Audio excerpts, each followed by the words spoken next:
Hey Antonio, this is your afternoon video to let you know what's expected today.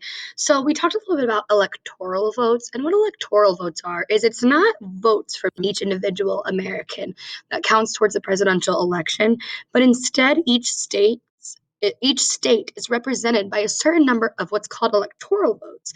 And once a state has decided which way they're going, the president gets, or the presidential nominee gets that many votes from that state, no matter who voted for who. So I know it's kind of a huge concept to think of right now, especially based off that small explanation. You're also going to watch a video to explore it a little more, but we're really going to get into it next week. So this is just kind of the very beginning of us exploring this idea of electoral votes. So what you're going to do for social studies is you are going to watch this video about electoral votes. We watched it twice and took notes. It's actually really interesting. I kept thinking about you. I think that you're going to find it fascinating. When you're done, you're going to go to let me see. All right. Well, it'll be right under here, social studies. It's going to look like this.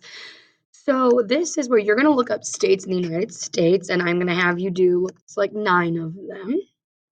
So what you're going to do is you're going to pick whatever state you want. Once you watch the video, you might have a couple interesting ones that you want to choose, and then after that, it's your choice. But I'm going to choose Indiana. And what I want you to do is type in the state name, and then in parentheses, the capitals that represent, the initials that represent that state. So IN, the population. So that's kind of up to you. You're just going to go to Google.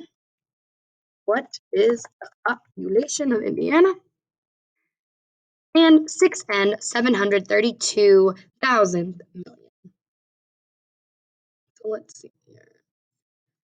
Look over here. 6. See, I always just forget. Just like Batman 732. And then make sure you write million. Okay, electoral votes. So that means no matter how many people vote in Indiana, this is how many votes that Indiana gives towards the presidency.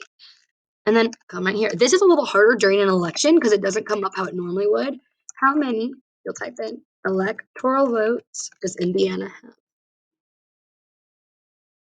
And then it'll tell you Indiana currently has 11 presidential electors, which means when Indiana's done, they contribute 11 points. I'll be interested to see your thoughts on how many more points other states get or how many less.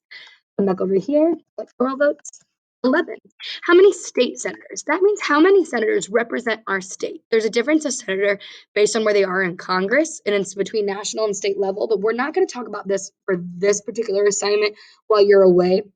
It's too hard to explain without the lesson. So we'll look forward to seeing you come back on Monday and I'll catch you up on that. But basically, we have senators that represent us at the state level for our laws. And each state gets a certain amount of senators depending on how many people they have in their state. You're going to look up how many state senators we have. If you notice how many national senators, how many senators is already on there, every state we have 100 total, and that makes up the Senate, and every single state gets 2. But then we've got our state representatives. That's different. So you see here to look up how many state senators are in the House of Representatives. I put a link here. I also put that link at the top of each one of yours, so that way you didn't have to keep moving around. You'll click on here, hit representatives. And like I said, remember we're in Indiana. So you'll hit I for Indiana. Scroll down. Okay, Indiana, here we go. So this is all of our House of Representatives, and it looks like when I scroll down, Indiana's got 9 of those.